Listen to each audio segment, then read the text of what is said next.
it's bad enough when I'm supposed to be recording the meeting and I don't record the meeting. They should have take two written all over it. Yeah. And I, thanks for being such a good sport about that, Moira. It's like it's never happened to me before. There's that line in Friends that says, "It does happen. It is a big deal." You're not the only it's not you're not the only one. Yes, that always goes through my mind too. It is a big deal. And then Chandler says, "I knew it." I knew it. That's right. One of the great moments. It doesn't happen all the time. It is a big deal. Yes. And I can't remember exactly, but it is absolutely perfect. I love it. It's not that common. It doesn't happen to every guy, and it is a big deal. I knew it.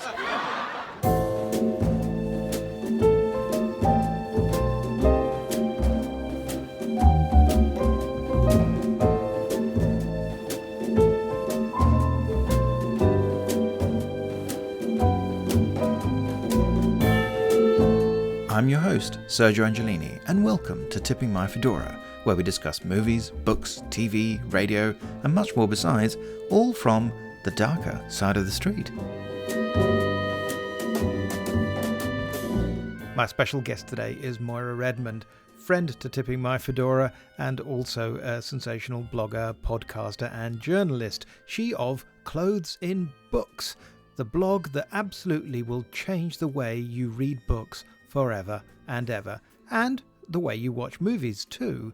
She has been particularly forbearing and a real pal about this because we recorded this podcast about the film Laura from 1944 and the novel from 1943 by Vera Caspary of the same title once before, and I utterly failed with the technology. So this was our second and absolutely final attempt to talk about this terrific novel and film and its subsequent legacy. So please, and thank you again, Moira, come and join us for a terrific conversation. You're really going to want to hear what she has to say about it. We're here to talk about Laura, the movie and the book. So let me just say right away, thank you so much for coming back again to the podcast, Moira. You're a very welcome guest. We've never had somebody come twice in the same week, and certainly not for exactly the same podcast. And we're never doing that again. Okay, promise. You know, I'm checking this. The red light is flashing this time. I think you're going to be checking every 5 minutes, aren't you? I am a bit. Sure. If I do this, I've just gone over there to find out. And look, I've even found my actual copy. Oh, well done. There you are. So that's the one so that's the book by Vera Caspary. Yeah. This was the Feminist Press edition. And what's the date on it? So good question. I think it's here we go. Yeah, I thought so. 2005. Right. So it's right. Okay. Yeah. It's not my original one, no. This is the one that's got bits underlined in it. Underlined. How dare they? Annoying. In fact, I'll show you. Oh, yeah. Oh, gosh, yes. There's a lot, right? So it's a bit shocking. When we talk about Laura, of course, I don't think it's a story about heroes and villains so much. It's about characters who do things for odd, strange, dark reasons, but you have access to who they really are to a certain extent. And yet at the same time, it's presented obliquely because it's a mystery. What would be the two-line description of what Laura is? And we should say, so Laura was a novel by Vera Caspary and then became a movie directed and produced by mostly Otto Preminger in 1944. So how would you, if you had to tell somebody about it, what would you tell them it was actually really about? The book is about a detective who becomes obsessed by a murder victim who is a beautiful young woman. And it's also about her because she is the focus of everybody's attention. And there are a couple of characters revolving around this. And here we go with the question, is she really dead? Which we're going to get to because it's very important to find out whether she's well and truly and completely dead. Yes. Do you remember when you first read the book and when you first saw the film? Roughly, I do. As I'm always saying to young people who you can imagine how interested they are in this. Back in the 80s, we didn't have streaming, we didn't have Netflix, video recorders were fairly new, but Channel 4 and BBC 2, English television, they competed with each other to do series of interesting films. The programming was fantastic. They would do series of directors or actors. And if there was something you wanted to see, it would be there. It would come eventually. And we did just start having video recorders so you could record it. And Laura was the kind of black and white noirish movie that I had really wanted to see. And eventually it came up on one of those channels. I can't remember which. Did I enjoy it? And so you saw the movie before you read the book? Very much so. I wasn't really aware of the book until some time later. And I reckon that I read the book about 10 years later. I think then in the 90s, people started reprinting old crime books. And there was particular interest in books that could be seen anyway as feminist. So by a female author. And this one's got everything. I mean, it's not a feminist tract, I'll say that. But it's got a very important female lead. It's written by a woman. It's been maybe a bit undervalued in the past as a book. So when I saw it, I was really keen to read it, and I did. I definitely saw the film first, and I saw the film in Italian. I know that. In terms of the book, I think I did in fact read the book in English. So that's interesting. But that means it was years later. It was a long time afterwards. They are quite close, but they are slightly different animals. If we start with, I guess, chronologically, start with the book, which apparently had its genesis around 1939. Vera Caspary was working on what I think she eventually decided was going to be a play and was trying to make it work as a play. And people seem to vary on this, but apparently she sort of started with the story, but couldn't really make it work. I mean, because the story was, she was interested in the character of Laura. And so it was Laura that was where she started with. So it's a, sort of Bildungsroman, that sort of idea, that this woman her career type story. And to a certain extent, I think, based on Vera Caspary's own sort of experiences herself. So I think a lot of her books have female protagonists who sort of makes her way through life. It's not exactly Barbara Taylor Bradford, which I know you've been blogging about recently. What with the remake and so on, or redo or whatever we're calling it. But I think in this case, she wasn't quite able to make it work. And then apparently she read a news item about this woman who was very badly hurt. I think it was some sort of explosion of some kind. And so she was disfigured to the extent that thinking about it, I think with her plotting hat on, it was about, actually, I'm not sure I can tell if it's really her or not. And that seems to then jump-started the idea of it becoming more of a crime story and not just a sort of story about a young woman who's working in the advertising agency and what happens in her career. But then I think that seemed to stall a bit. But in the meantime, she'd met Otto Preminger as someone who might be interested in directing the play. But I think at that point it was still sort of 2/3 written, this sort of thing. And I don't think she had an ending and all this kind of stuff. But by this point, she'd figured out the big gimmick in the middle. I think the big twist that we all remember and love. And he later said that that's what attracted it to him the most. It was like, no, I can really see how this would work dramatically. This is really great. You always think there probably is a novel or a play that used the same device somewhere before it. But it's hard to think of one, actually, because this has been copied so many times, this idea that you assume the character is dead, but are they? Because, in fact, they're unrecognizable in terms of the body that's found. I think you and I were having a conversation about one of the fantastic things about the book is that, like, I think both you and mine's one of my favorite books ever, which is Kiss Before Dying by Ira Levin, where the big twist is in the middle. It's not where if you go to the last page and you can figure out who did it sort of thing. No, this is instead the amazing big reveal is in the middle, right? And I think it works superbly. I don't think that's dimmed at all over the decades. Yeah, I totally agree with you. It's always difficult to sense, but I think it might be my favorite twist of all time. And if you read the book again, you know what's coming, but then again, you see how cleverly it's done and it's prepared for. And I always fond of quoting Stephen King, who says it's the best twist ever. And what he says he loves about it is that you could read the final chapter and think, what are they going on about? There's no twist here, there's no surprises, because it is so built into the book and intrinsic, and it only works exactly where it is, exactly at that point, that halfway point, roughly speaking. Yeah, with A Kiss Before Dying, you just know how it ends, but you don't actually get any sense of what's really special about that book. Yeah, you have to read it properly to know. With Laura, the ending probably gives away a little bit more, I suspect, than that one does. This is probably where it'd be worth talking about one of the interesting devices of the book as a narrative, which is this decision that apparently was inspired by Wilkie Collins to telling the story from multiple points of view. I wanted to ask you, do you think that's a good idea or a bad idea in literature in particular? I think to have multiple narrators. What do you think? I like it where it works. I'm very open to something that works, and in this case, I think it works really well. I think it works really well for Wilkie Collins. I would judge it case by case, honestly.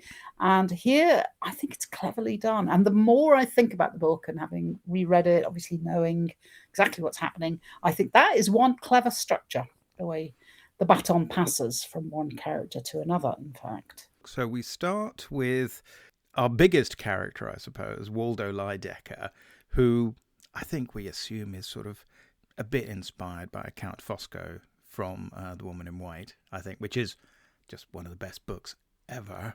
And I think that, so he's this larger-than-life character, clearly inspired by Alexander Woollcott, who was this man about town, a famous wit and aesthete in the 20s and 30s, and who had already been, to a certain extent, sort of parodied or glorified in the play The Man Who Came to Dinner, the Moss Hart, George Kaufman play, where he is turned into Sheridan Whiteside and had been played by Monty Woolley on stage and then in the movie.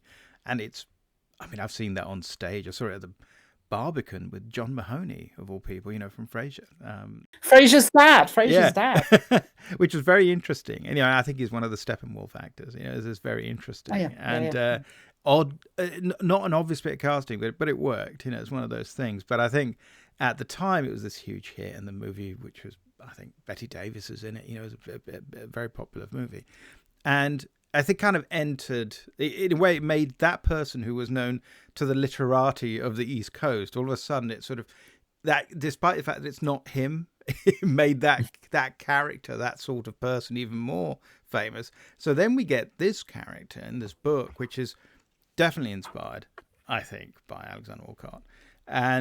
But it's very much his own man. In fact, I'll say to you, I don't know if either of us looked this up, but as I recall, in Time Out magazine, they used to alternate, and I think it was always Jeff Andrew. I think it was always either, is it Arch Tatum from Ace in the Hole, or Waldo Lydecker, who used to do the kind of film stroke gossip type stuff in the weekly Time Out magazine. I think I'm right about this. If I get a message from Jeff telling me I'm wrong, well, apologies. That's how I remember it when I used to get Time Out every week. That meant a lot to me in the 80s and 90s. So that's how I remember it. I think in that sense, I was probably had that image of Waldo Lydecker in my head. It was just that photo from the film. It's an image of Clifton Webb from the film. But in the book, he is this wonderfully strong figure. So he's the first narrator, isn't he? And so right away, it's from his point of view.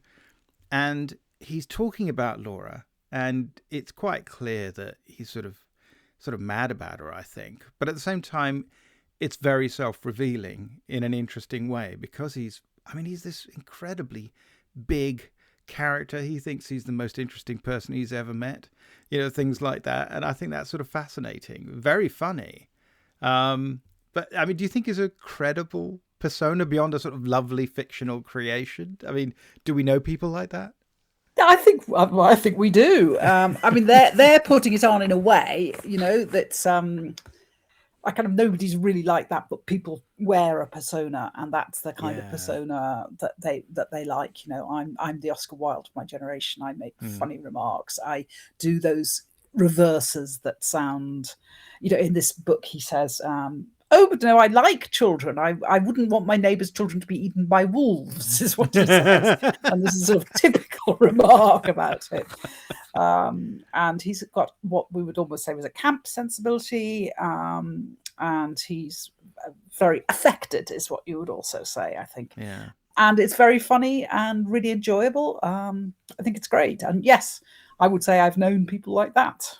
But I think you're spot on there, because it does seem to be, it's about masks a lot of the time, isn't it? It's that kind of that public persona, particularly if you see yourself as someone who's going to be in the spotlight, sucking in oxygen from the room, so it's big, and you don't know how much of that is just put on, how much of it is your necessary. It's like putting on particular clothes to be in a particular environment. You know, you're sending out a message, and that's how you've chosen to do it. So whether it's the kind of dandy fop, what have you, like you say, I think he is a Wildian figure, isn't he? Really, I think that's fair. I think it's a remarkable creation, nonetheless, and I think the fact that we feel slightly, I don't think we've, it's that thing. Yeah, I don't know if I feel ambiguous about him, but I feel ambivalent about him. I think we spend so much time with him, so that it does become what I think Caspery was interested in, which was to do really strong character studies within a mystery story construction. So it does work. It is carefully worked out, and yet, and like you say, it has this fabulous twist in the middle, which is so memorable. But I think you get all the enjoyment of really getting to revel in its kind of larger than life persona. And if you're interested, you can try and figure out how much of it is real and how much of it is put on and how much of it is exaggerated, and what kind of insecurities does it really mask, or other things. Is it a way of being acceptably, like you say, sort of camp in a way that is okay in society of that era, but maybe, shall we say, covering up something else about yourself that you can't be quite as open about, perhaps. Although in this story, I'm not 100% sure if that's really how you're supposed to read it. I remain in two minds about that. But I find that sort of thrilling. And then, so we have that opening section of the book, which is all told by him, and it's about how he first meets Laura, and we find out about her career and how he helps her out a bit, but fundamentally she is this strong character who nonetheless everybody seems to basically like very much. I mean, that's one of the interesting things about it, is that she seems to have managed to make her way up the kind of advertising ladder, which is, not an area of work that's known for people being particularly nice to each other. You was, at least as depicted, I've never worked in that. I don't know anything about the advertising business, but you was, dramatically, you assume it's very cutthroat. I don't know. Do you know people who work in that area? I mean, yeah, I have another. Yes, I think it can be. And yes, you would say people aren't known for being incredibly nice to each other. And in those days, I mean, she was obviously a woman, and this would be quite unusual. Advertising was an area where women could get on. There was room for that. But again, I mean, you had to be careful that you weren't pushed over solely into doing the washing powder or the women's things. Yeah. And there was a feeling that perhaps women who did succeed kind of pulled the ladder up after them, that they weren't helping up younger people to come behind them, which is very much implied that Laura is not like that. Laura is someone who will help others and wants other women to succeed. And she is a real career woman, and she is quite pushy. The fact that she meets Waldo Lydecker in a very pushy way, she just storms over and walks up to him and asks him to do something for her, and he's reluctant, but eventually they come together. It's an interesting picture of women working at that time, I think. We get this interesting multifaceted presentation of the characters, but of her in particular as the eponymous, the title character. So we see her through Waldo's eyes. We then find out that she seems to have been found shot to death in her own New York apartment. So then the story switches narrator, and it becomes that of the investigating detective, Mark. It is actually very funny. I mean, because Waldo's character is so droll, you do get this very amusing passing of the baton, don't you? Where it's kind of, he's sort of saying, well, I can't really go on anymore. So Mark sort of has to take it over, doesn't he? And which I think is, is very nicely done. And so then you get the sort of you get that point of view. So you get the kind of, I suppose that, I mean, the traditional way would be the hard-boiled policeman, but in actual fact, it turns out that he is involved in all kinds of quite high-level cases. So he isn't just a cop. He actually gets involved in all sorts of complex cases, and he's made a real name for himself. So in a way, there's a sort of equality there, because I think Waldo's sort of the top of his profession as a journalist and columnist, or at least in his mind. He's certainly a celebrity. Laura reached the top of her profession in the world of advertising, working with art directors and working with big teams and getting accounts and all these sorts of things. And he is also someone who's a bit of a high flyer in that sense, I think. Although we find out that has he technically been demoted, or he's actually gotten, he seems to be doing less interesting work, but actually he's technically got a promotion. It's sort of complicated, which is sort of funny. It's obviously some way of trying to get this very senior policeman for purposes of plot, to be investigating this particular murder. But also, I'd like to say that I think in a way, I mean, Mark, just as much, well, not just as much, but Mark, like Waldo, he's putting on a performance. He's being the hard-boiled cop, isn't he? And he's very consciously, and he's doing it all the more because of Waldo. And so there's this discussion where Mark refers to women as dames, and Waldo is outraged by this and says Laura was not a dame. And so Mark, of course, deliberately keeps saying dames. Oh, sorry, ladies, and so on. And so they're as performative as each other in some ways. McPherson, tell me, why did they have to photograph her in that horrible condition? When a dame gets killed, she doesn't worry about how she looks. Will you stop calling her a dame? Look around. Is this the home of a dame? Look at her. Not bad. Jacoby was in love with her when he painted it. And it's intriguing, isn't it? Because I think that that's also both peacock-type behavior, but also, in a way, increasingly, of course, it's almost like people who are dueling for the affections of, well, Laura, in this case, for a woman, except she's gone. Marcus somehow starts to sort of behave in this kind of way that would make sense if she was still around, but it's the idea of her, and it's what he finds out about her, and what she did and what she stood for, and what he thinks he knows about her, and he's never met her. So that's interesting, potentially dangerous. I think a lot of people do that. I think sometimes there are people who you have an idea about in your head, and that can be quite hard to shift sometimes, even when you're faced with a reality. I find that a very interesting theme in the book as well. And there's a big thing about this picture. There's a big portrait of Laura, which she has over her mantelpiece, which is almost full size. It was looking very elegant, an evening gown. And both men are kind of obsessed with this picture. And she had a sort of almost relationship with the artist. It's not entirely clear. It's made more overt in the film than in the book, I think. And there's this whole idea. Mark just keeps staring at the picture. He can't stop himself. And it's a good theme.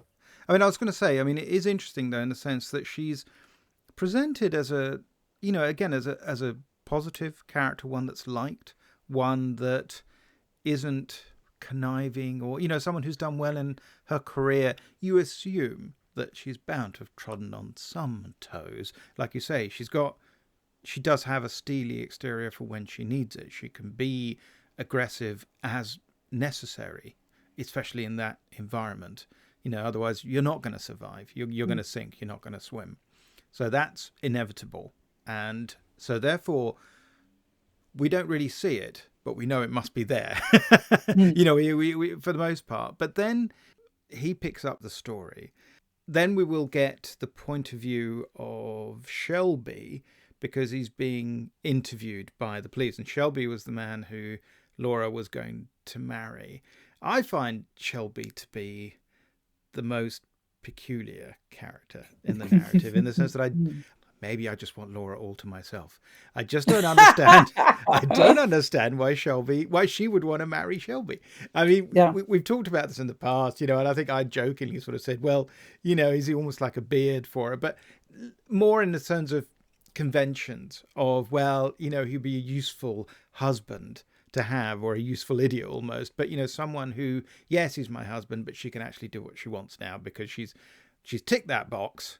She fits into the necessary box so that she can actually do what she wants to do and isn't going to be held back by conventions or whatever passed for necessities in 1943 America, shall we say. Well, I mean, that's another thing. Unless I missed it, I don't think we know when the story's really set. We don't actually have anything about the war, do we?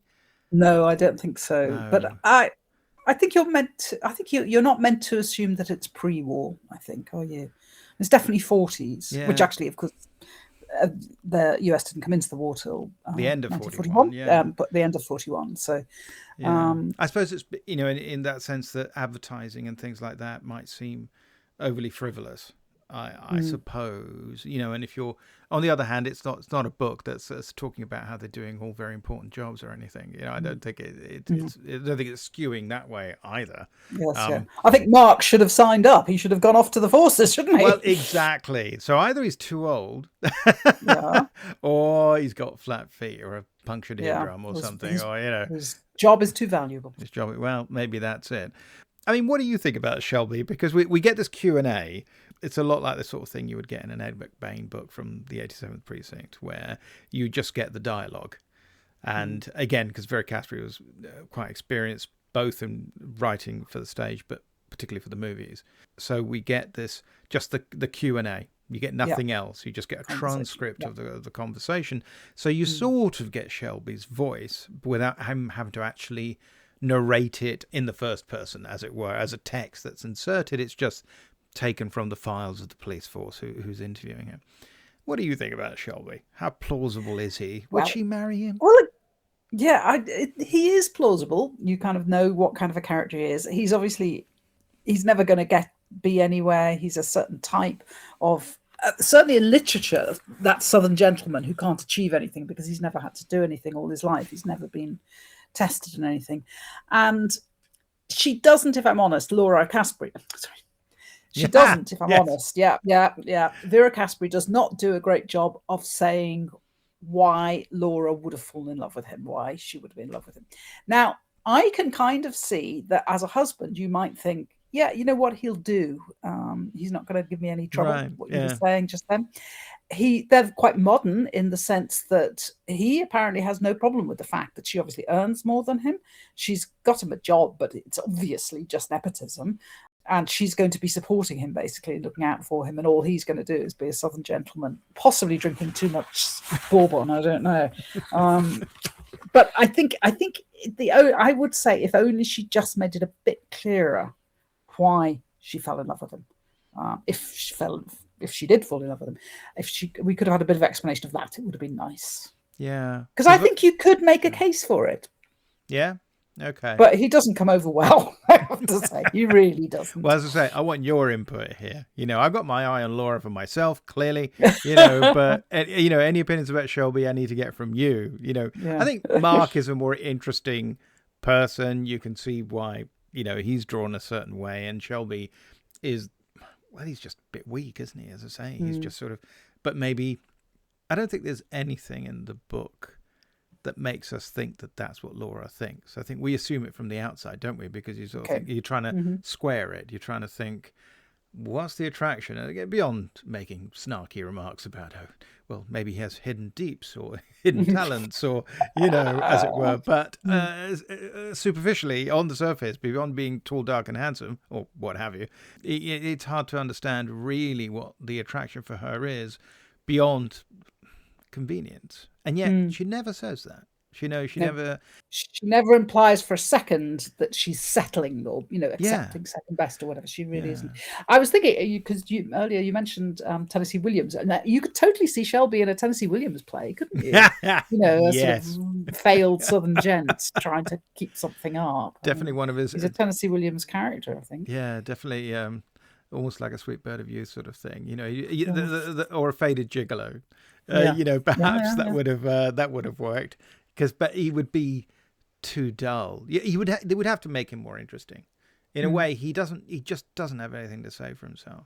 perfectly affable, I suppose, perfectly amiable, perfectly plausible, and utterly uninteresting as a human being. He has nothing to offer. Even when he's played by Vincent Price in the movie, he's just not. Yeah, sorry, Vincent. It's bad luck. You're. Yep. It's not you. Not You're your just finest bad. moment. You're just badly written. Yeah. And then we switch back to Mark's point of view in the novel, and he sort of finishes up. Although we get a quote from Waldo right at the end, so Waldo has the last word, which I guess is fair. Only fair. Only fair. So we've probably hinted at it, but we haven't said what the big reveal of the book. So we're going to spoil it, everyone. So apologies up front. So the thing about the story, well, you spoil it, Moira. You can get the brickbats. What happens in the middle of the book? Right. So Mark, the detective, is becoming obsessed by this murder victim, and he is in her apartment on his own, and he's wandering around. What I have to say, I think is a fairly creepy manner going through her stuff. I mean, he would claim it was part of the investigation. I'm not so sure. And he's gazing at this picture, this beautiful picture of her, and he's obsessed with her and what's happening, what's going on. And then eventually he sits down, and then the next thing, basically, the door opens and there's a woman standing there. She says, "I'm going to call the police. Who are you?" And he says, "I am the police. And don't you know what's happened?" And then he says to her, "You're Laura, aren't you?" And she is. So she's not dead at all. Someone else was killed in her apartment that night wearing her clothes, but her face was so shot away that she's unrecognizable. So the investigation has to take a completely different turn. And Mark has the prospect of actually meeting his divine, devoted goddess, which in real life isn't always a great idea. You hit a sort of reset point in the narrative. It's not quite halfway. In the film, it's just over the halfway mark. In the book, it's just before the halfway mark. But you get this wonderful sense that you think you know where the story is going. You then have to start again. Because if she isn't dead, you get into the whole idea of maybe she's a suspect, which is interesting. Also, who did she actually kill? Now, that does get sorted out. It doesn't take too long to find out. Not unreasonably, you sort of say, so hang on, there was someone who looks like you wearing your clothes in your apartment who got killed. And so then you start thinking, okay, is this now a narrative where it's someone who got killed in error, or in fact someone who they were in fact the intended victim? It's the kind of stuff they would do in an episode of Columbo, for instance. There's a particularly good one I'm thinking of. But also Agatha Christie. Agatha Christie loved that, leading you to believe that it was an accident when it wasn't, or vice versa.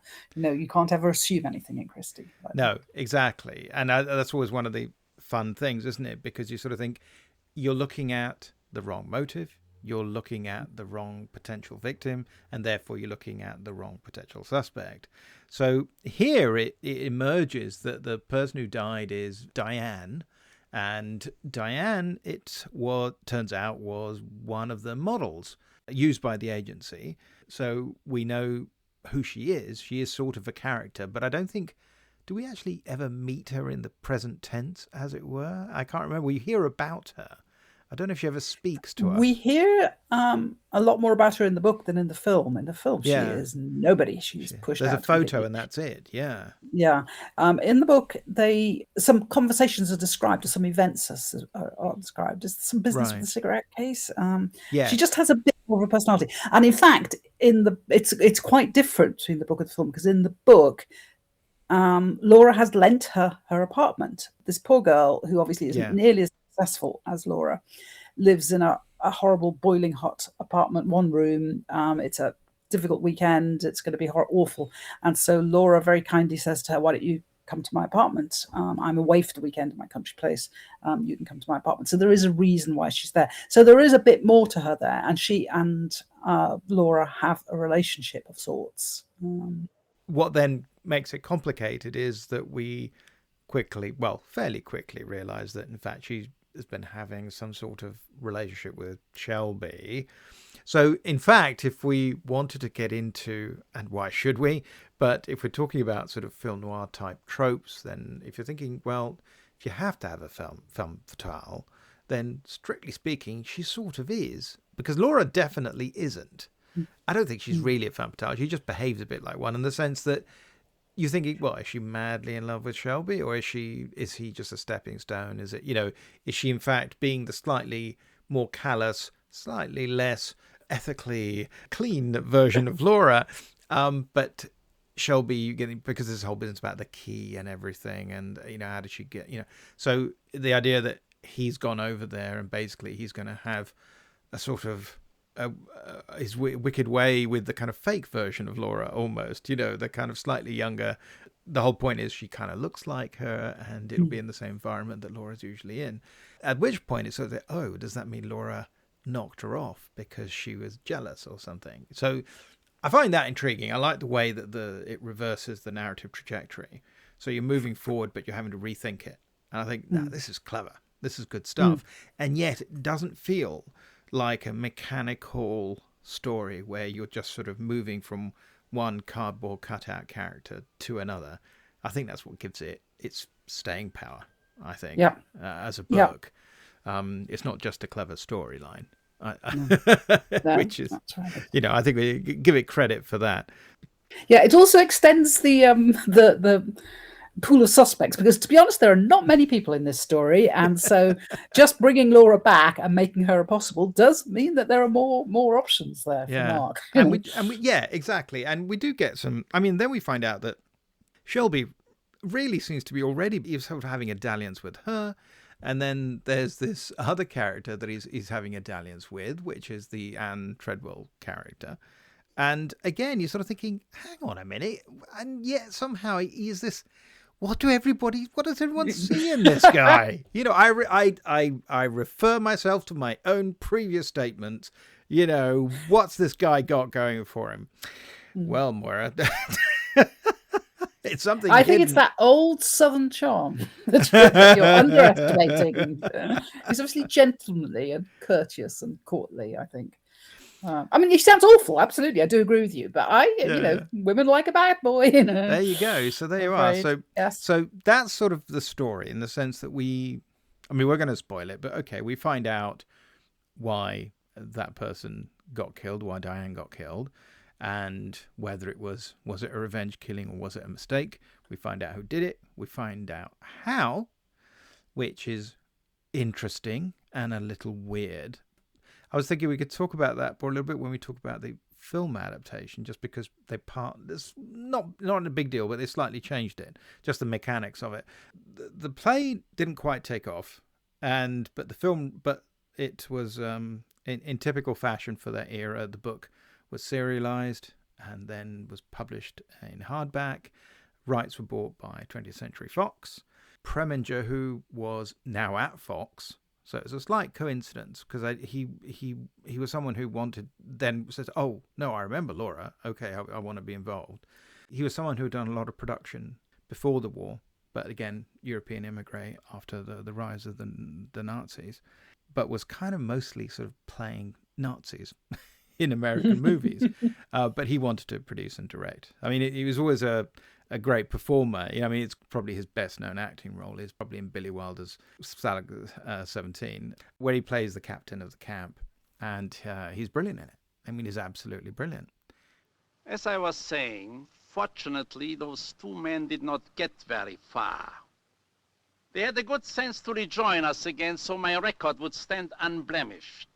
Nobody has ever escaped from Stalag 17. Not alive, anyway. He seems to have been a director who was a bit like the captain in that movie. He seems to have shouted a lot. He seems to have been extremely Teutonic and demanding. But he was, in many ways, a pretty terrific filmmaker. However, on this project, they said, well, no, you haven't really directed an American film before, so you're going to produce, but we're going to get a really experienced film director. So they got Ruben Mamoulian, who was both a renowned stage director and film director, and Mamoulian was terrific in lots of ways, and I think visually his films always look amazing. And he had just done a Zorro movie for Fox, and he'd just done a film with Tyrone Power and Rita Hayworth in wonderful colour. And again, he was one of those people literally was spraying areas of colour into where the shadows would fall, so that they would register in Technicolor a certain way. Extraordinary attention to detail. As someone who really had control over everything. That was always going to be a little bit dicey, I think, with Laura, because Preminger really wanted to direct it himself. And I think he was always making life difficult for Mamoulian and blaming him for everything that didn't go right. So anyway, the net result of all of that is that he shot for 2.5 weeks, 18 days, and then got taken off it. And apparently, and this has been confirmed by several sources, so I think I'm right about this, I think the opening part of the film, which is to say all the interview with Mark, played by Dana Andrews, and Clifton Webb as Waldo Lydecker, that opening interview sequence where he's in the bath and then gets dressed, all of that's all Ruben Mamoulian as shot by Lucien Ballard, a great cinematographer who went on to marry Merle Oberon and was still shooting stuff in the 60s and 70s, did Peckinpah's The Wild Bunch and The Getaway and films like that. Wonderful DP. I shall never forget the weekend Laura died. A silver sun burned through the sky like a huge magnifying glass. It was the hottest Sunday in my recollection. I felt as if I were the only human being left in New York. For with Laura's horrible death, I was alone. I, Waldo Lydecker, was the only one who really knew her. I remember we talked about before about the book in terms of its fashion sense. And I remember you were saying that you didn't feel that there was probably a lot to say about... Vera Caspary seems to have not focused a lot on the clothes. Do you think that's fair? No, in the book she doesn't really. It's very, there's a bit of, she was wearing a lovely negligee, she was wearing a champagne-coloured robe and so on, but he really doesn't go big on that, although she does. Now, the aunt, who's a slightly tricksy character, you're never quite sure what she's up to. And what I would say is that there's quite a bit of mention that the aunt is in deepest mourning, but at the same time she's paying attention to how her black chiffon is arranged when she sits down. And I have a theory about this, which is that in all crime stories, women who pay too much attention to how they look in mourning or for the inquest should be regarded with suspicion. It doesn't necessarily mean they're the criminal, but it's a red flag about character because they shouldn't be thinking about that. And it pops up the whole time in Golden Age and noir stories. Yeah. So it's always one to look out for. And you wouldn't be a bit surprised with the aunt. She would be thinking, oh, do I look nice in this? And she's also very upset. She has more clothes sense than Laura, really. She's very bothered because she had a leopard coat, which Laura made her give away to the indigent model who turns out to be the murder victim. And so she had to wear her mink all the time. Poor woman. I mean, Tough, isn't it? Really? Swap it in and out with the leopard. Well, you know exactly what she's like from that, don't you? Just to finish that bit off. So Preminger took over the direction with a new DP, a chap called Joseph Lachelle, who's also a terrific cameraman. And the film does look great. No getting away from it. And I think that they initially shot it intending to keep the multi-narrator structure of the book. Certainly Dana Andrews says that he recorded voiceover for his section as Mark. I don't know if it would have been interpolated, so he would have had different voiceovers. That seems unlikely. I mean, on the one hand, Citizen Kane had come out just a couple of years earlier, made a big splash. Everybody was impressed. You have multiple narrators, but they're not competing narrators. They appear in sequence. It's very clever in Citizen Kane, and you do sometimes go back to someone so that you can faithfully present it in a kind of chronological way, because of course it's not really terribly likely that the information would appear doled out. I mean, the classic example of that is a later noir of The Killers, directed by Robert Siodmak, which is a terrific adaptation of the Hemingway short story. But it has this kind of insurance investigator talking to all these people, and then you get their flashbacks. So you go into their flashbacks, but they always appear in chronological order. There's nothing that ever breaks that. So he just happens, when he finds that person, they have the next bit of the story to tell. Thinking, yeah, okay, not totally believe that. I think probably what would have happened, I suppose, is that you've got that slightly central section of the book when you focus much more on Mark and the way Mark's behaving, and when he takes over the investigation, and as you say, the sort of obsession with the idea of Laura as much as the real person of Laura starts to take hold in his mind. So you get the impression that maybe you would have started hearing from him at that point, but they seem to have wanted to dispense with that fairly early and simplify it, so that in fact it's one of these slightly odd films that you get a narration at the beginning, and so you get the lovely voice from Clifton Webb right from the beginning, which again, it's quite a clever voiceover. It's hiding things, but it's not lying. Which is neat, and it's the sort of thing that therefore makes it a lot more fun to watch again, even once you know that, big spoiler folks, he's the killer. Even when you know that, you then listen carefully and says, does he give anything away, and is the film being unfair?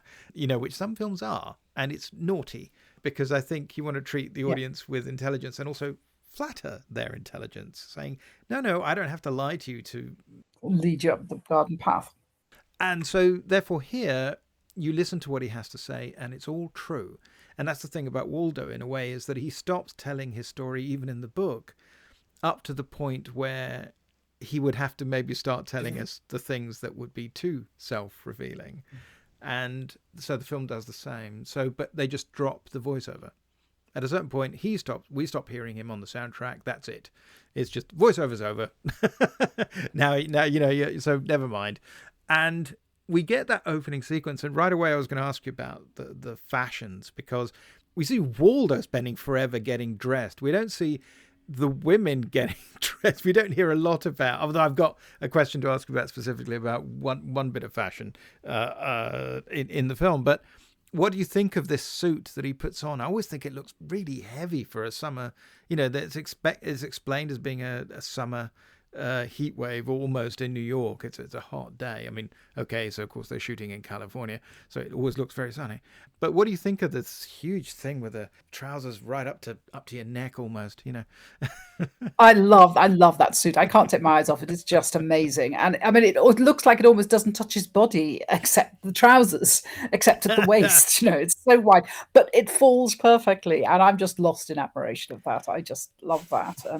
There was a phrase which was all wool and a yard wide, to indicate both a certain kind of trousers, which were huge, but also a good guy who wears those kind of trousers. And they would have been bags in England. They'd have been called, I don't know if this would be current in America, but they were bags, and they were loose. And to the extent that there was a theory that you could wear someone else's and it wouldn't matter about sizes, for example. Oh. But I just think he looks, yeah. Okay. That's not always, but that's not relevant here. Relevant in other places. I think he looks fantastic. I love it. I mean, that's exactly how Waldo Lydecker should look. Now, she doesn't really describe that in the book so much. She does have a bit about his dressing gowns. He's very keen on thick, padded Persian-style dressing gowns and padding around in his slippers. So that's all right. And I think that suit is just perfect. And yes, I know it's too hot, but wool famously is very adaptable.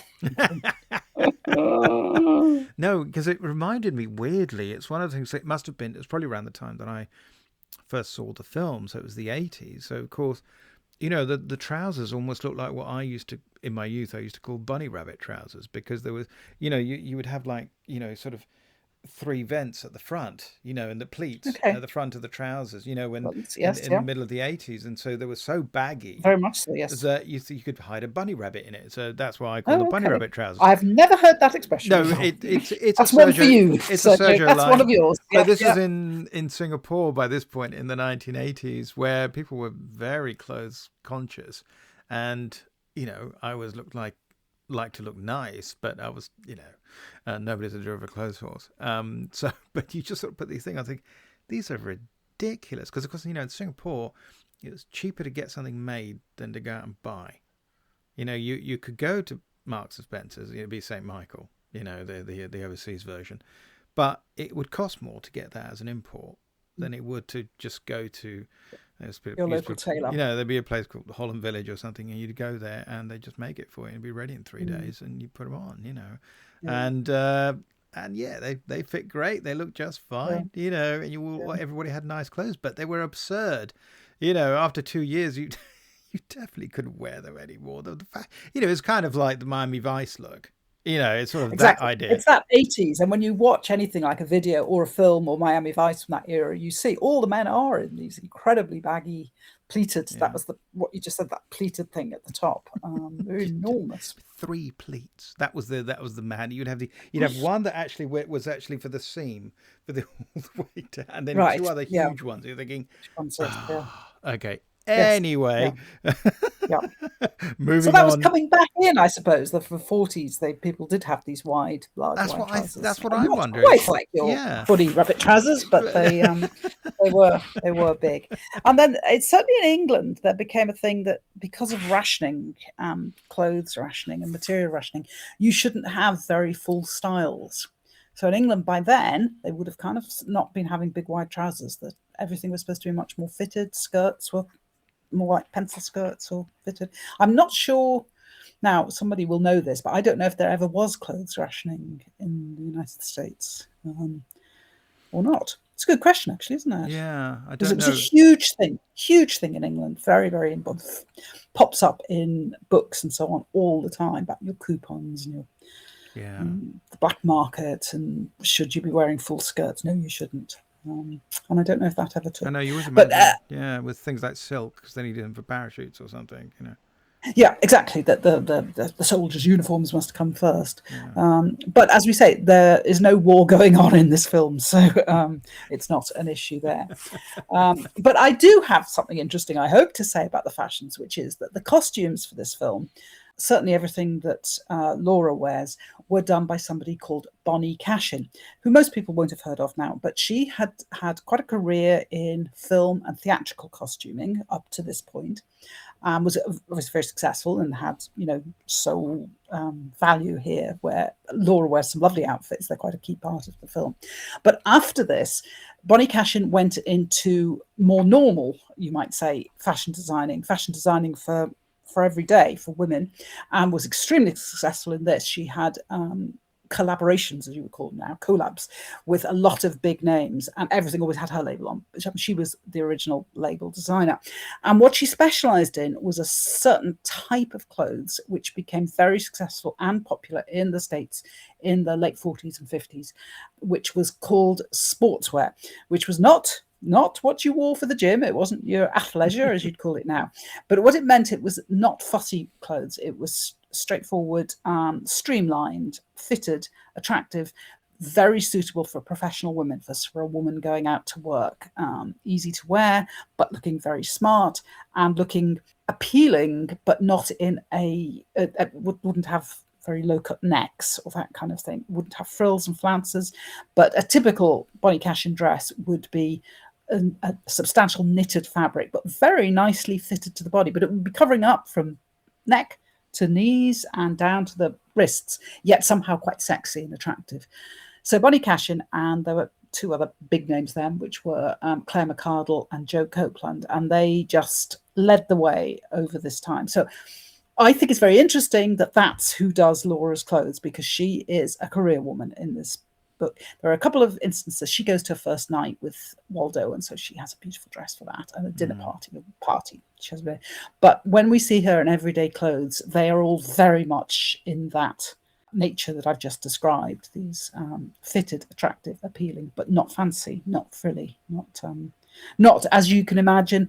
In some films of the same era, the woman will be dressed in something much more elaborate, fancy, but not Laura. When we first meet her, the first sight of her, and this is, of course, in flashback, because, of course, we think she's dead, is her first meeting with Waldo Lydecker. And she's wearing an absolutely gorgeous suit. It's a check tweed suit.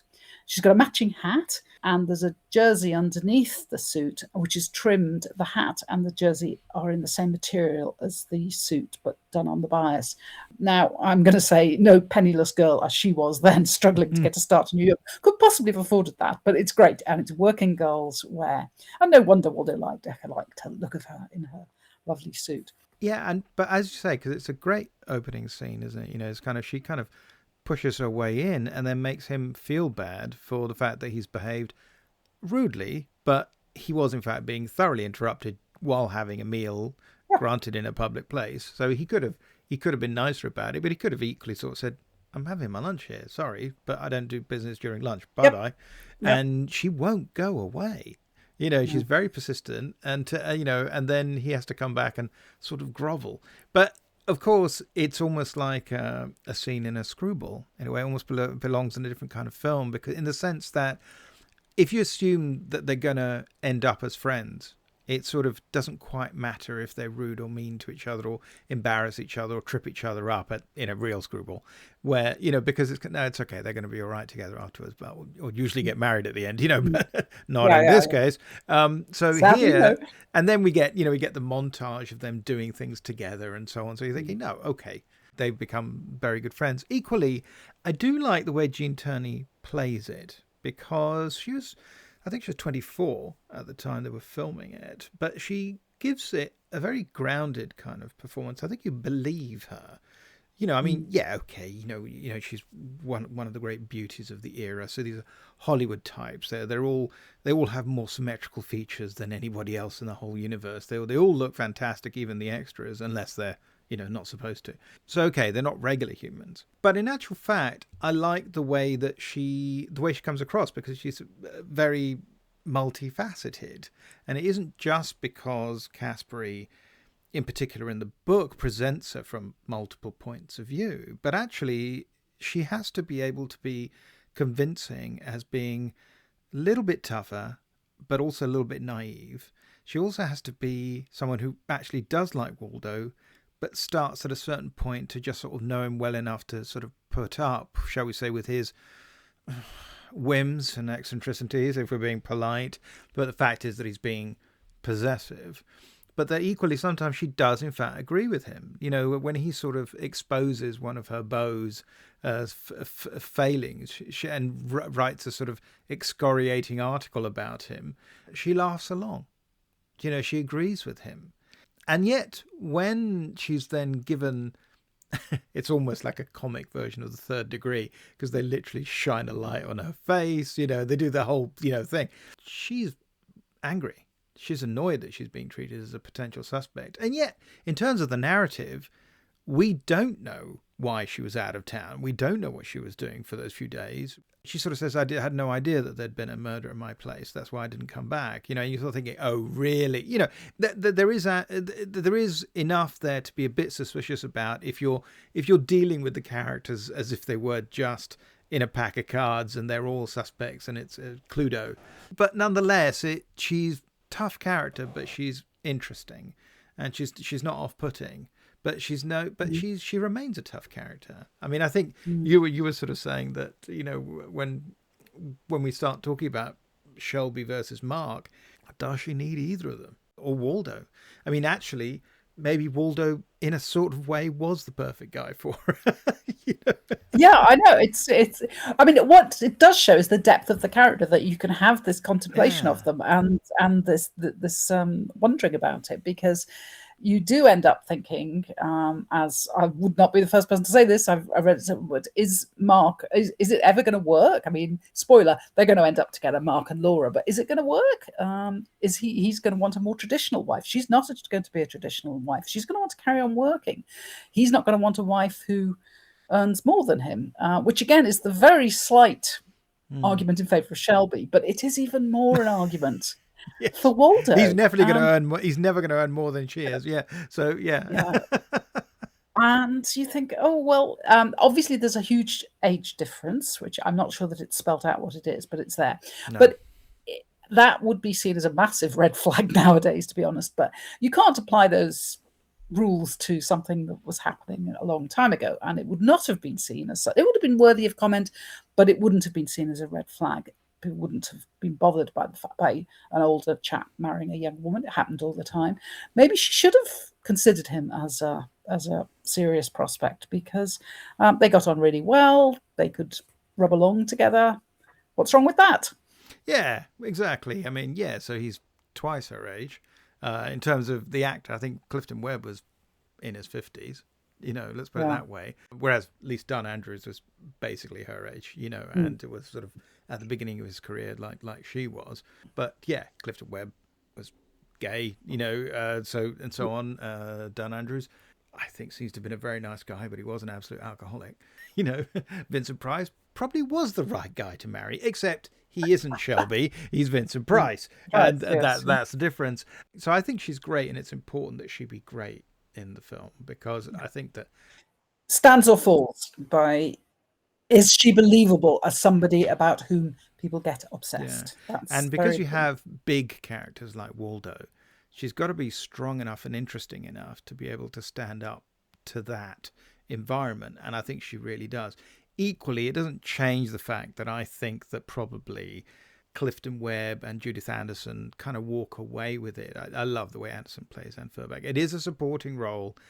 It's a weird role, I mean, in the sense that she wants Shelby, again, for reasons that are not entirely clear.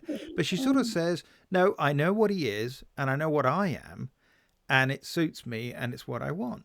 And you're thinking, fair enough. And from that point of view, the fact that it doesn't actually... beyond that, it doesn't speak well of you, because you should want more. And again, because she's just got money. And so therefore she just buys what she wants.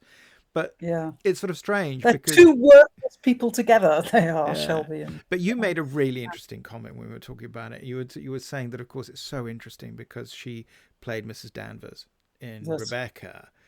And there is I don't know if there's a similarity, but there's an interesting echo there, surely. Yeah. Absolutely. Yeah. I just kept thinking about it there because they're both films about obsession.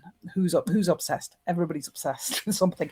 And in Rebecca, there's sort of some really weird scenes, book and film, where the young Mrs. De Winter, that poor naive child whose life is going to be destroyed, and Mrs. Danvers, who was the housekeeper, but she was also, there's a lot of implication that she certainly would have had a lesbian attraction to Rebecca, the character who famously doesn't appear.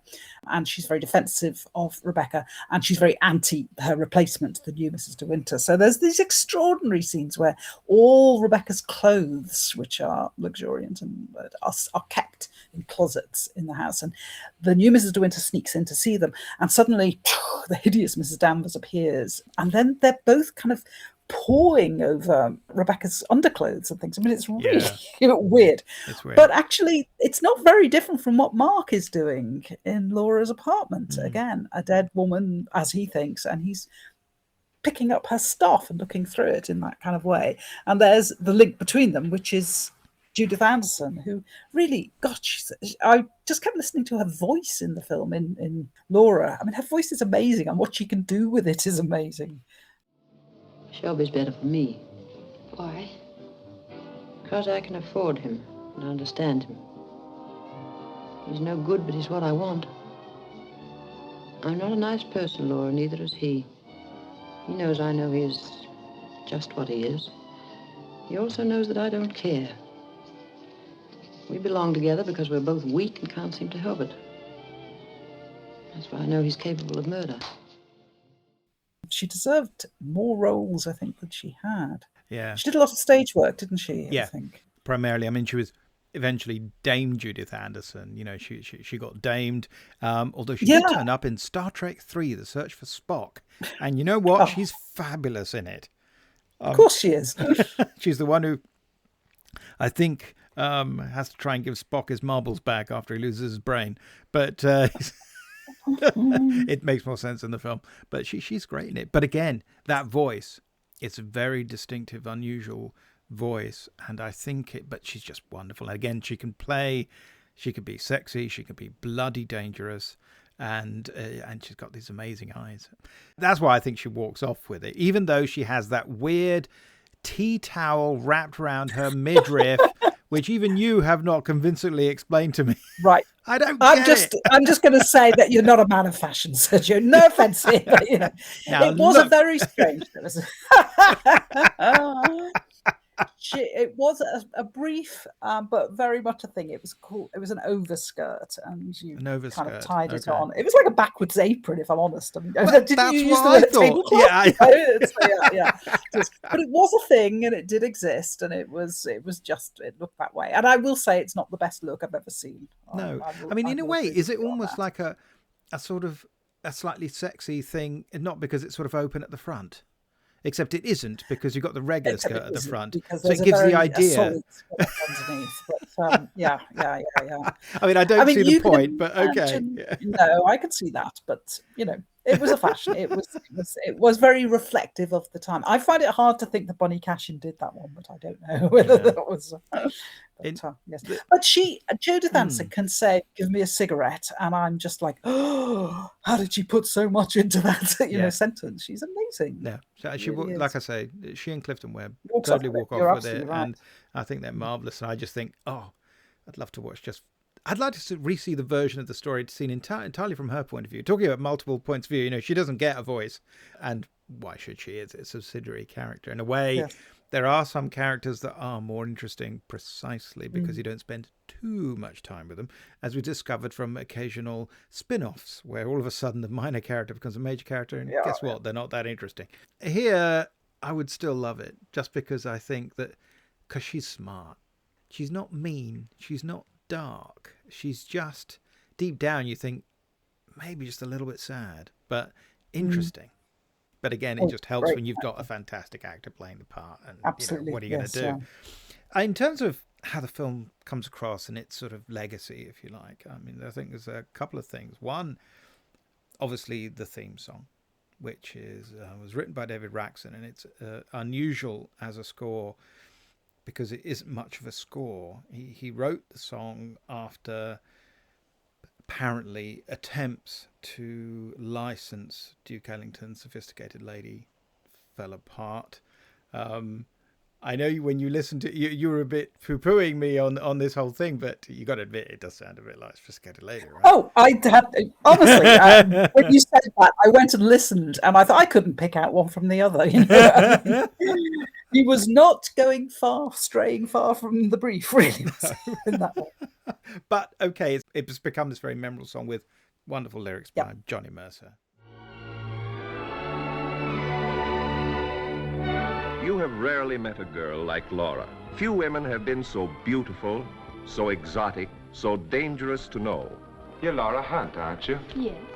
I'm Shelby Carpenter. Want to dance? I'm not alone. Oh, you poor girl. I bet he still does the polka. Yes, Betsy Ross taught it to me. It was as natural for Laura to be picked out from among thousands of alluring girls as it was for her to be surrounded by luxury, mystery, and scheming men. But it's one of these odd scores where every bit of the score is just a variation on the song. Literally, I don't think there's any dramatic scoring. You just get all these different iterations. Absolutely. I don't know if you know The Long Goodbye, the Elliot Gould. And John Williams wrote the song for that, and Johnny Mercer wrote the lyrics. And there is no score except like 30 different versions of the song, whether it's a Muzak version or a Frank Sinatra type version or whatever. He goes into a lift, you hear a version of the song. He goes into the supermarket, you hear a version of the song. He turns the radio on, you get almost like a country and western version of the song. Apart from Hooray for Hollywood at the end, which is used ironically, that's it. John Williams wrote no music for that except the song and all these adaptations of it. So it kind of, by the time you finish the film, you know that song very well because you've just heard it a million times. In both cases, talking about Laura here. The other thing I was going to ask you about was, because this isn't just a pet theory, this isn't just me, but there are those certain film narratives which I think that you watch and that sometimes feel like you reach a sort of almost like a natural end point. Doesn't matter whether it's actually at the end of the film or not, and then perhaps a sort of dream logic takes over. And it can be Point Blank. It can be Vertigo. It can be Once Upon a Time in America. It can be Django Unchained. Interstellar even does it, in my view. Usually when you reach a point where the character should have just died, and yet they somehow survive, and then you get a narrative that completes in their favor very unexpectedly. And you're thinking, nah, this is just a dream. This is you in your last moments of life dreaming a sort of ending where it turns out you were right all along and it wasn't your fault. Vertigo being, the sort of classic example. Classic. He ends up in the asylum. He never leaves. The rest is just some dream he has. Here, because of the way it's presented, I think it's very sophisticated and very interesting, because you get that wonderful scene when, as you say, you pointed out the centrality of that portrait in terms of how the layout, the design of her main living room is. And Mark's been looking at it because, again, he's the only one in the narrative who has never met her. He's met the portrait, which, again, is one of these typical Hollywood portraits. Very annoyingly, it's a touch-up photograph. You know, they just painted on it. Originally, it was a different. When Ruben Mamoulian was making it, he had his wife, who was an artist, paint a genuine picture. And Preminger right away, needless to say, because he was going to change as much as he possibly could, so redid that because they hadn't shot that yet. And so Mark is there, and he, as you say, he's been going around her apartment. He's been sort of, in a kind of Maigret type way, he's been trying to sort of absorb the surroundings to find out who she really was, because he never got to meet her. And he keeps hearing, let's face it, occasionally contradictory, but not really, but not always helpful comments from people about what they thought about Laura. So he's going through her clothes. It's almost like, is there a kind of a sort of tactile, olfactory way of somehow conjuring her up in his mind so that he can understand her, that might help him understand who would want to kill her. Everybody says she's great. Why would somebody want to kill her in this brutal, horrible way? So he's trying to do that, and yet also is becoming drawn to this idealized vision that isn't necessarily based on reality at all. So it's a dream thing. And so he's had a few drinks and he sits down in her apartment. Waldo comes and says, you do realize that you're behaving like someone who is in love with her. You better watch out, McPherson, or you'll end up in a psychiatric ward. I don't think I've ever had a patient who fell in love with a corpse. Waldo exits stage right. Then he sort of lies back on the chair. The camera goes in on him. He falls asleep. And then instead of cutting, the camera tracks back very slow, which is very unusual in classical Hollywood syntax to do a move like that, which is now much more common. But in standard Hollywood film taking, you wouldn't do it, because the idea of, as it were, taking back a shot is just really weird. If you track forward, you've tracked forward. You would then cut something else. You then track back again, but you'd have a break. But here, you're in his head. You're going from a wide shot to a close-up through a tracking shot. You're looking at him. He's asleep. And then you slowly move back. And that's the moment she walks back into the story, real and alive. And I think, nah, what you're saying is that he's now come up with a fantasy so that she isn't dead and he can really fall in love with her as a live person instead of doing something creepy and ghoulish and really the sort of thing you'd have to explain to your psychiatrist rather than your boss. Does that entirely hold up? No, like it doesn't in, say, Total Recall, because you have scenes in which he does not appear. So, you know, even if it's a dream, you'd have to accept the possibility of having dreams in which there are scenes in which you're not there. So you're dreaming like it's a movie. Well, we all kind of do that when we stare up at the screen. So why not? I mean, it's a brief encounter idea, because in Brief Encounter, she sort of narrates the story of her love affair to her husband without really telling him. But is it in fact a daydream? Is it just wish fulfillment? How true is it? I mean, the ambiguity is fun. If it hurts the film, then you've done something wrong. If it hurts the credibility. But I don't know, what do you think about that? Because this is just something I find interesting, because I think films are rather good at that because of that tendency to go for a dream narrative, because of the style, because of, particularly in noir, where you get the expressionistic, unrealistic lighting. So therefore, it feels dreamlike. I don't know. I mean, you know, what do you think of my ridiculous pet theory? It would never have crossed my mind for a million years. But having heard you express it, I think, oh, right, okay, well, maybe I'll just need to watch it again with this in mind, because I don't think that way, but I'm not ruling it out. I'm always fascinated. And I love a theory like this. I love it. I love, like, this theory about Chicago, the film that's all in Renée Zellweger's mind. Oh, really? I hadn't. Well, no, that's interesting. That's where she's dressed up. If she's just wearing ordinary clothes, she's Renée Zellweger, and that's fine. And everything else is in her imagination. I don't think it quite holds up, but it's a joy to think about it, you know. Yeah. What's always intriguing about that is very much that it's as much about what's happening in the film as what cinema does in terms of presentation, in terms of strategies, in terms of telling a story. And I think that, you know, there's a film I always tend to go on about called Femme Fatale, which you may or may not have seen, with Rebecca Romijn and Antonio Banderas. And it was shot in Paris in 2002. And it has a very expressly dreamlike type logic, but that trades on the idea that his kind of films in particular often employ a dream logic that sort of defies straightforward storytelling, but you sort of accept it because it's kind of movie logic. It's kind of like, well, it's a huge coincidence or it's very contrived, but it's a movie, so I'm okay with it. But here you literally have someone fall asleep and, you know, then they wake up later, and was it all true, or did they just dream it or imagine it, or did they in fact have a vision of the future? It plays with that idea, but if you watch the film carefully, you realize that it's giving you all sorts of clues, and it's a lot like a David Lynch film, where actually in a David Lynch film, it can be quite bleak. It can be very destabilizing. You know, you think of something like Lost Highway or Mulholland Drive, where you have storylines which are kind of split into two halves. Well, you know, and literally in, you know, Lost Highway, somebody becomes a different character for a bit. And you're sort of thinking, how do I square that? How do I make that work? And you're thinking, well, if you think of it in terms of what's going on inside your mind, certain archetypes, certain cliches, particularly from a male perspective. I mean, I'd love to see more of these from a female perspective, shall we say, because that tends to not happen. So quite often within the, shall we say, the noir crime genre, it tends to mean certain things. And it tends to mean that, as in, say, Vertigo, where the Kim Novak character becomes sweet, but actually she was compromised. There was a conspiracy and she was part of it.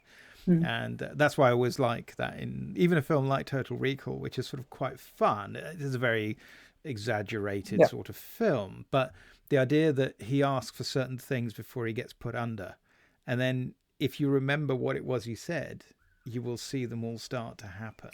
You know, and then you reach a certain point in the narrative where a character turns up and says, you're back at Recall, you're having a psychotic break, and you need to decide if you want to come out of this or not. And he says, no, shoots the other character because it's Arnold Schwarzenegger. You know, he's not going to do the neurotic version of this, obviously. You know, and that becomes that kind of film. But Verhoeven has sort of said, no, listen, there's a reason that film has a fade to white at the end and not a fade to black. It's because he basically just had a lobotomy. You know? But that's his very dark sense of humor, because most people aren't going to think that when they're watching it, thinking, I'm having a rollicking adventure with these kind of grotesque elements that are just exaggerated beyond belief. In this film, I just find that intriguing. What's interesting is that the film allows for a bit of breadth to it, if you find that sort of thing fun. But I suggested that you might want to look at the TV version, because they adapted the movie for television in 1955, something that a certain number of Hollywood studios did when TV was starting to become a thing. One of the ways that they kind of softly got themselves into the idea of we might have to start working for this competitor was to make small screen versions of their big screen films. So Warner Brothers did a version of Casablanca, for instance. And in this case, Fox did this kind of 1 hour version of Laura, which is an adaptation, I think, of the film rather than the book. Although, in fact, you and I, when we were talking about it, it seems clear that they've taken some things from the stage play even. Yeah, The Janitor's Child. Which is definitely only in the stage play. Yeah. But this version stars George Sanders as Waldo, Robert Stack, not yet of the Untouchables, as Mark, and Dana Winter, very shortly to be of Invasion of the Body Snatchers, where she definitely gets to play a dual role, as Laura. And as for that Drip Lydecker... Mr. Drip Lydecker to you, Sonny. What were you saying, my midget friend? Well, I mean it. She was too good for you. That is a matter of opinion. Hello, Lydecker. How do you do? The flesh is still warm, and they sit here ghoulishly playing one of her records. It was the last record she played. She liked it. An unfortunate weakness in one whose taste was otherwise flawless. What did you think of it as this kind of 50-minute Yeah, it was an extraordinary thing to watch, really, because it was just like they'd concertinaed it. You could see, it felt like it was very fast moving just because you'd just seen this 50% longer. And I thought if you only saw that, you would think that was great. And you would also think that George Sanders was perfect casting for Walter Lydecker. Yeah. And he is very good, but he's not better than Clifton Webb, in my view. No. Robert Stack, I thought, was fabulous. I mean, he just has these mesmerizing eyes. He's got a way of staring, which really fits the part, and which I thought, well, staring, that's form acting, very good. So I enjoyed it, but it just did seem, I mean, some of the sets seemed to be almost identical, and they kind of squashed it up, and it was good fun. That's what I would say. What I really wish, I think we both feel the same about this, is that there is this other version. How many years later? 1968. Yeah. Oh, right. Yeah, good. Which you can't see, and is supposed to be terrible, but I'd still like to see it. So you were schooling me on this because I know Truman Capote wrote it, and it's for Lee Radziwill. Who was Lee Radziwill? Radziwill was Jackie Bouvier Kennedy, Onassis' younger sister. And she was like Jackie Kennedy. You know, she came from this very upmarket American family. She married into what I am going to call a Eurotrash prince, Prince Radziwill. And she dabbled in a bit of acting. She dabbled in arts. She was like a less successful Jackie, really. Okay. And she was a great friend of Truman Capote's until, of course, they fell out, as Truman Capote fell out with everybody. So I'm guessing that he got her into this film. But I would love to see Lee Radziwill playing Laura. Goodness. It's intriguing, yeah. And yeah, one of the other really strange things about it is that George Sanders and Robert Stack are invited back to play the same roles 13 years later, which is very strange. Yeah. But, and they were supposedly very rude about it, weren't they? They said Stack in particular said it was like a school production. He said it was really poor. He wasn't very nice about the TV one either, and actually that seems a bit mean. Okay. I think the TV one's perfectly adequate for what it is. I think it is, yeah. Yeah, but on the other hand, you know what? I mean, I think that was shot in a week. I think this was done using videotape, so television camera style, in London for a 2-hour slot, which probably means it's really about 100 minutes, which does mean it was a bit longer than the original Laura movie. Yes. But again, strictly speaking, at least what Truman Capote, who got rewritten. So I really don't know how much of his work was in the final as broadcast version. I think there are stills of it, and it's always the same stills. It could be that probably there are museums one could go to watch it. Probably the Billy Rose Museum in New York or something. But so we're interested. I don't know if we're that interested, you know. But an interesting coda to the Laura saga, I think. Yeah, we didn't mention it, but the Vera Caspery did, when she sold the rights to the book to Fox, did retain the stage rights. And so in 1947, there was a stage production that she co-wrote with a chap called George Sklar. And that was put on. It wasn't a flop or anything, but it had a kind of limited run for a few months. And then that was kind of it. And had these kind of slight differences and expanded certain characters and things like that. I'm so glad we got to talk about this classic film because we've never got round to it. And this was your suggestion, and it was an excellent idea because it's about time we covered it. So talking of your excellent ideas, so I just wanted to finish off by asking you for a recommendation for something that you think people who listen to this podcast might enjoy going to see. Right. So my choice is one of my extraordinary favourite films, which is Night of the Hunter, which is it just doesn't resemble anything else except in a good way. It's Charles Lawton's only film he directed. Is that right? He started another one and it never got made in the end. And very sadly, I think that he thought it was a failure in every direction. And in fact, it's one of the best, I would say it's one of the best films anybody could imagine. Robert Mitchum is terrifying in it. It's just a deep South Bible Gothic, I would say. And it's got some very famous scenes in it, all of which work every time. Doesn't matter how many times you watch it. And it's terrifying. It's very noir. Well, also, yeah, because I've got to think about kids in jeopardy. I usually can't watch stories like that. Yeah. But in fact, here, partly because it does have this extraordinary, like I say, gothic, but also sort of fairy tale atmosphere. You get Lillian Gish. Yes. The force of good. Yeah, and it's done in this style that it almost feels in a good way like a silent film. It's very expressionistic. It wasn't made for huge sums of money, and yet it has these extraordinary images like the car underwater with Shelley Winters sitting in it. Whenever Robert Mitchum's on screen and he's got love-hate on his knuckles. If you've ever wondered what are the films that are getting that from, it's this. They're always copying that. And I think it just has, and yet it's a sort of simple story. It's some stolen money's been hidden somewhere, and this complete crackpot just wants to get the money. That's it. And yet that's not what it feels like when you're watching it. And as I say, and if you haven't got it yet, and I'll lend it to you otherwise, but if you get the Blu-ray, it does have this documentary that was put together, and it's about 2.5 hours long. Because of the amount of screen time that the children have, who are very, very young children, Lawton filmed the rehearsals.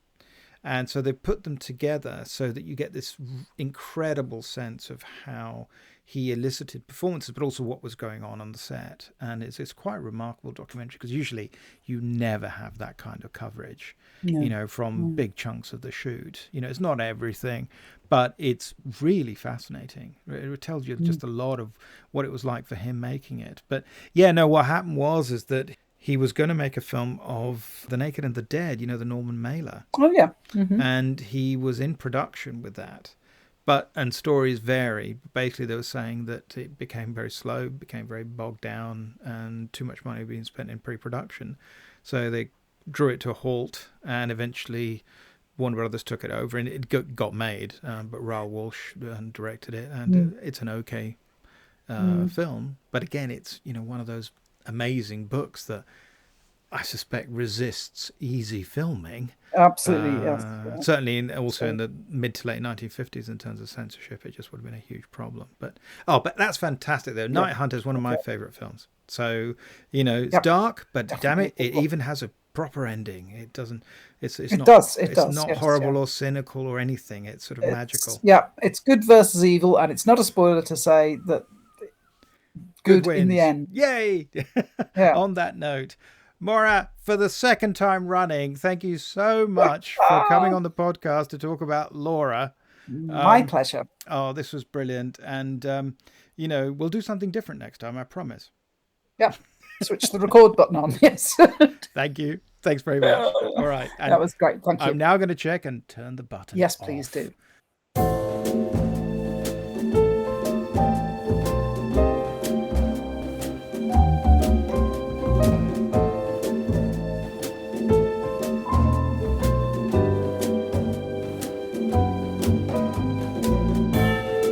You have been listening to Tipping My Fedora, the show about all things noir. It is produced for Castiglione Publishing by me, Sergio Angelini, and our theme tune is by Petar Milinkovic, whose work is available through Tailkeeper Music. All audio clips are the copyright of their respective owners, and used under fair dealing and fair use exceptions solely for the purposes of criticism and review. Please subscribe to Tipping My Fedora wherever you get your podcast fix. And it would be great if you could leave ratings and reviews about the show at Apple Podcasts. Be seeing you.